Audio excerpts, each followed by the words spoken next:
FIH pro league men's hockey 2024-25 के एक और मुकाबले में नेदरलैंड्स ने फिर एक बार भारत को हरा दिया है और इस बार 3-2 के फर्क से हरा दिया है।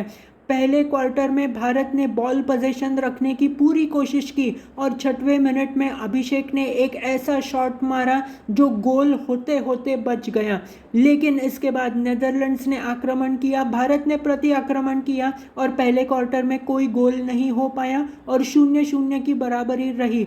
दूसरे क्वार्टर में नेदरलैंड्स आक्रामक इंटेंट यानी सोच लेकर मैदान में उतरे।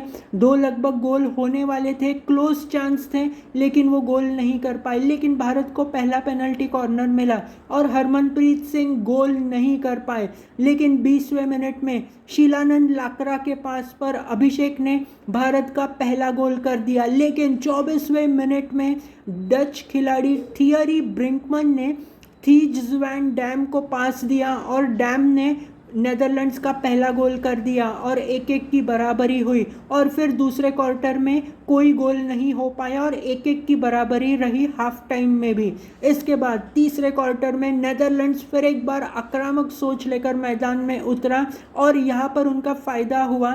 33वें मिनट में फ्लोरिस वॉर्टेलबॉयर ने टी हॉइडमाकर्स को एक क्रॉस दिया और हॉइडमाकर्स ने गोल करते हुए नेदरलैंड्स का स्कोर 2-1 कर दिया। इसके बाद नेदरलैंड्स को एक और पेनल्टी कॉर्नर मिला, लेकिन नेदरलैंड्स इसे कन्वर्ट नहीं कर पाया। जिसके बाद भारत को भी कुछ पेनल्टी कॉर्नर्स मिले, लेकिन भारत भी इसे कन्वर्ट नहीं कर पाया और तीसरा क्वार्टर 2-1 की बढ़त से नेदरलैंड्स के नाम रहा। लेकिन चौथे क्वार्टर में भारत ने आक्रामक इंटेंट लेकर मैदान में आए और कई कोशिशें की। एक कोशिश अभिषेक ने भी की थी, उन्होंने एक ज़बरदस्त स्ट्रोक लगाया, लेकिन फिर एक बार उनका स्ट्रोक गोल जो नेट थी वो नेट के बाहर लगा। जिसके बाद 54वें मिनट में जुगराज सिंह ने पेनल्टी कॉर्नर के जरिए भारत का दूसरा गोल किया और 2-2 की बराबरी हुई।